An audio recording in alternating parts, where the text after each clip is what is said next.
Question में हमसे बोला जा रहा है the excess pressure inside a spherical drop of water is 4 times that of another drop, then their respective mass ratio is. समझते हैं। मान लें हम यहाँ पर दो ड्रॉप्स को जो दिखा रहे हैं, पहला ड्रॉप हम दिखा रहे हैं फर्स्ट यानी 1, सेकेंड ड्रॉप को 2 से। इसका मास लेट m1 है और इसका मास m2 है। दोनों ही जो ड्रॉप्स हैं वो वाटर की बनी हुई हैं। तो मास जो आप जानते हैं, मास इज इक्वल टू होता है वॉल्यूम मल्टीप्लाइड बाई डेंसिटी। तो इसलिए हम कहेंगे m1 upon m2 is equal to v1 d upon v2d। Water है लिक्विड, दोनों ड्रॉप्स के लिए डेंसिटी सेम रहेगा, तो इसलिए हमने सेम ले लिया और d से d कैंसिल हो गया और ये आया v1 upon v2। v1 volume of first drop and v2 volume of second drop. तो ये m1 अपॉन m2 आपके पास आ गया। स्फेरिकल ड्रॉप है, स्फेरिकल ड्रॉप का वॉल्यूम 4/3 पाई r1 और इसका 4/3 पाई r2।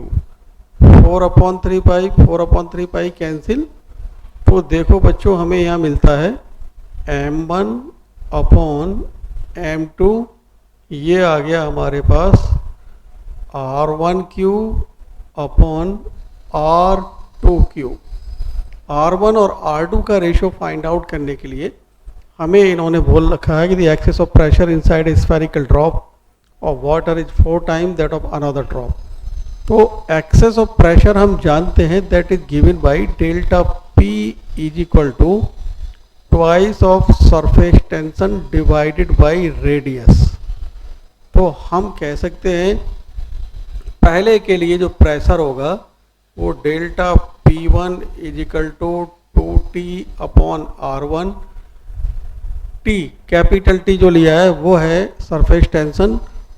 वाटर के लिए यानी सरफेस टेंशन दोनों वाटर ड्रॉप के लिए सेम रहेगा, क्योंकि सरफेस टेंशन मटेरियल का यानी लिक्विड का करैक्टरिस्टिक होता है। और दूसरे ड्रॉप के लिए लिखेंगे delta 2 is equal to 2T upon R2। अब हम यहाँ से कह सकते हैं, हमें बोल रखा है delta P1 is equal to 4 delta P2। तो delta P1 2T upon R1, delta P2 2T upon R2।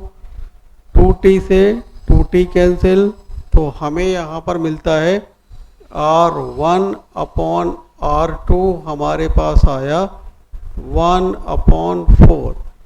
और ये यहाँ पर हम m1 upon m2 use find करने के लिए R1 अपॉन R2 का वैल्यू पुट कर लेते हैं। तो ये हमारे पास m1 अपॉन m2 आ जाएगा R1 अपॉन R2 यानी 1/4 का पावर 3। तो हम कहेंगे 1/64।